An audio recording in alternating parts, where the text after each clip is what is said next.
ഈശോ മിശിഹായ്ക്ക് സ്തുതിയായിരിക്കട്ടെ.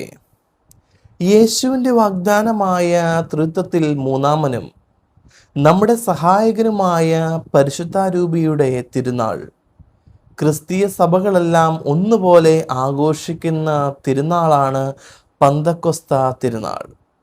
തിരുനാളിൻ്റെ മംഗളങ്ങളും ആശംസകളും ആദ്യമേ തന്നെ എല്ലാവർക്കും നേരുന്നു. യഹൂദർക്ക് പ്രധാനമായും 3 തിരുനാളുകളാണ് ഉണ്ടായിരുന്നത്: പെസഹ, പന്തക്കൊസ്ത, കൂടാര തിരുനാൾ. ക്രിസ്ത്യാനിയായ നമ്മളെ സംബന്ധിച്ചിടത്തോളം പന്തക്കൊസ്ത എന്ന് പറയുന്നത് ഈശോയുടെ ഉത്ഥാനത്തിന് ശേഷം 50-ാം ദിവസം ശിഷ്യന്മാരുടെ മേൽ പരിശുദ്ധാത്മാവ് ഇറങ്ങി വന്നതിൻ്റെ ഓർമ്മയാണ്. ക്രിസ്തീയ വിശ്വാസപ്രകാരം പരിശുദ്ധ തൃത്വത്തിലെ മൂന്നാമത്തെ വ്യക്തിയാണ് പരിശുദ്ധാത്മാവ്. AD 381 കോൺസ്റ്റാന്റിനോപ്പിൾ സിനഗോദോസിലാണ് പരിശുദ്ധാത്മാവ് ദൈവമാണെന്ന് സഭ ഔദ്യോഗികമായി പ്രഖ്യാപിച്ചത്. ഹീബ്രു ഭാഷയിൽ ശ്വാസം, കാറ്റ് എന്ന അർത്ഥമുള്ള റൂഹ എന്ന വാക്കും ഗ്രീക്കിൽ സഹായകൻ, കൗൺസിലർ, അഡ്വക്കേറ്റ് എന്ന അർത്ഥം വരുന്ന പാരഗ്ലൈറ്റ് എന്ന വാക്കും പരിശുദ്ധാത്മാവിനെ സൂചിപ്പിക്കുവാനായിട്ട് ഉപയോഗിക്കുന്നു. പന്തക്കൊസ്ത എന്നത് ഒരു വിളയെടുപ്പ് തിരുനാൾ ആയിരുന്നു. ആദ്യ ഫലത്തിൻ്റെ തിരുനാൾ എന്നും അത് അറിയപ്പെട്ടിരുന്നു. പെസഹ തിരുനാളിന് ശേഷം 7 ആഴ്ച കഴിഞ്ഞിട്ടാണ് ഇത് ആഘോഷിച്ചിരുന്നത്. പന്തക്കൊസ്ത എന്ന വാക്കിൻ്റെ അർത്ഥം 50 നാൾ എന്നാണ്. ഇസ്രായേൽ ജനം ഈജിപ്തിൽ നിന്നും പുറപ്പെട്ടു 50 ദിവസമാണ് ദൈവം അവരുടെ സീനായ് ഉടമ്പടി ഉണ്ടാക്കിയത് എന്ന ഒരു വിശ്വാസവുമുണ്ട്. ഇതിൻ്റെ ഓർമ്മ കൂടിയാണ് ഈ പന്തക്കൊസ്ത തിരുനാളിൽ നമ്മൾ കൊണ്ടാടുക. പന്തക്കൊസ്ത തിരുനാൾ സഭയുടെ ഉദ്ഘാടനമായിട്ടാണ് വിശേഷിപ്പിക്കുക. പരിശുദ്ധ കന്യാമറിയത്തിൻ്റെ നേതൃത്വത്തിൽ പ്രാർത്ഥനയായിരുന്ന സ്ലീഹന്മാരുടെ മേൽ പരിശുദ്ധാത്മാവ് തീനാവുകളുടെ രൂപത്തിൽ ഇറങ്ങി വരികയും വിദ്യാഭ്യാസം ഇല്ലാതിരുന്ന മുക്കുവന്മാർ വിജ്ഞാനികളായി, ഭീരുക്കളായിരുന്നവർ ധൈര്യശാലികളായി. അന്നു മുതൽ മരണത്തെ പോലും തൃണവൽക്കരിച്ചുകൊണ്ട് ക്രിസ്തു സന്ദേശവുമായി ലോകത്തിൻ്റെ നാനാഭാഗങ്ങളിലേക്കും അവർ ഇറങ്ങിത്തിരിച്ചു. പരിശുദ്ധാത്മാവിനെ കുറിച്ച് പഴയ നിയമത്തിൽ നമുക്ക് കാണുവാനായിട്ട് സാധിക്കും. ഉൽപ്പത്തിയുടെ പുസ്തകത്തിൽ 1-ാം അധ്യായത്തിൽ നമ്മൾ വായിക്കുന്നുണ്ട്, ഭൂമി രൂപരഹിതവും ശൂന്യവുമായിരുന്നു, ദൈവത്തിൻ്റെ ചൈതന്യം വെള്ളത്തിന് മേലെ ചലിച്ചു കൊണ്ടിരുന്നു എന്ന്. ആ ദൈവത്തിൻ്റെ ചൈതന്യമാണ് പരിശുദ്ധാത്മാവിനെ കുറിച്ചുള്ള ആദ്യത്തെ വിവരണം.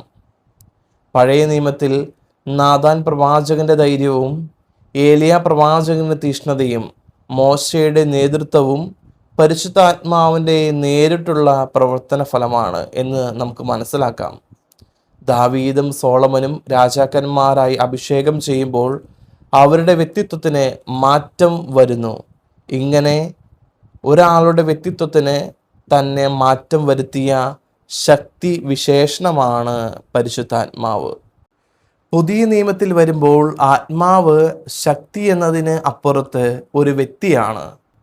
ദൈവത്തിൻ്റെ വചനത്തെ കന്യാമറിയത്തിൻ്റെ ഉദരത്തിൽ മനുഷ്യനായി അവതരിച്ച വ്യക്തി കൂടിയാണ് പരിശുദ്ധാത്മാവ്.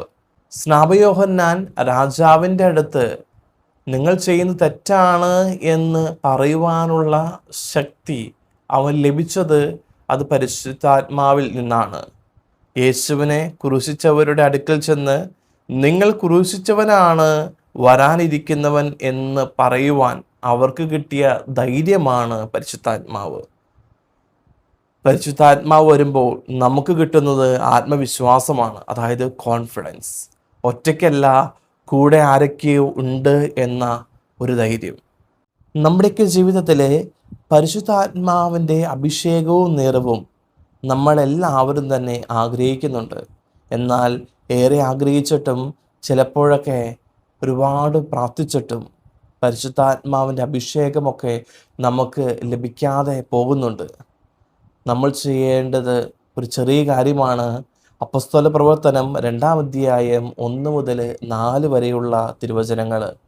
പന്തക്കൊസ്ത ദിനം സമാഗതമായപ്പോൾ ഈശോടിഷ്യന്മാർ ഏക മനസ്സോടെ യേശുവിൻ്റെ അമ്മയായ മറിയത്തോടും മറ്റ് സ്ത്രീകളോടും അവൻ്റെ ശിഷ്യന്മാരോടുമൊപ്പം പ്രാർത്ഥനയിൽ മുഴുകിയിരുന്നുവെന്ന്. ഏക മനസ്സോടെ പ്രാർത്ഥിച്ചിരുന്ന ഒരു സമൂഹത്തിൻ്റെ മധ്യക്കാണ് ദൈവാത്മാവ് കടന്നു വന്നത്. നമ്മുടെ എല്ലാം അമ്മയായ തിരുസഭയുടെ ആരംഭമായിരുന്നു ഇത്. ഏക മനസ്സോടെ പ്രാർത്ഥിക്കുന്ന, ഒരുമയുള്ള ഹൃദയങ്ങളിൽ വസിക്കുവാൻ അവിടുന്ന് ആഗ്രഹിക്കുന്നു എന്ന് വേണം നമ്മളൊക്കെ കരുതുവാനായിട്ട്. ജാതി, ഭാഷ, മതം, വർണ്ണം, ദേശം, സമ്പത്ത്, കഴിവുകൾ, സ്റ്റാറ്റസ്, ഇങ്ങനെ മനുഷ്യനെ തമ്മിൽ വേർതിരിക്കുന്ന മതിലുകൾ ഏറെയാണ്. ഇപ്രകാരമുള്ള വേലിക്കെട്ടുകൾക്കപ്പുറം മനുഷ്യനെ മനുഷ്യനായി കാണുവാൻ സാധിക്കുന്ന ഹൃദയ ചേർച്ചയുടെ സന്ദേശമാണ് പരിശുദ്ധാത്മാവ് നമ്മുടെയൊക്കെ ജീവിതത്തിൽ നൽകുന്നതും ജ്വലിപ്പിക്കുന്നതും. നമുക്കും ആത്മാർത്ഥമായിട്ട് പ്രാർത്ഥിക്കുവാനായിട്ട് സാധിക്കണം. ഏക മനസ്സോടെ ഒന്നിച്ചിരുന്ന് അങ്ങേ ശുശ്രൂഷിക്കുവാനായിട്ട് ഞങ്ങളെ സഹായിക്കണമേ എന്ന്. ഇന്ന് ഈ പെന്തക്കോസ്ത തിരുനാൾ നമ്മൾ ആഘോഷിക്കുമ്പോൾ നമുക്കും പ്രാർത്ഥിക്കാം. ദാവീദ് രാജാവ് പ്രാർത്ഥിച്ചതുപോലെ, കർത്താവേ, അങ്ങ് എന്തൊക്കെ എന്നിൽ നിന്നും എടുത്തു മാറ്റിയാലും അങ്ങയുടെ ആത്മാവിനെ എന്നിൽ നിന്നും എടുത്ത് മാറ്റരുത് എന്ന്. ദൈവം നിങ്ങളെല്ലാവരെയും സമൃദ്ധമായിട്ട് അനുഗ്രഹിക്കട്ടെ.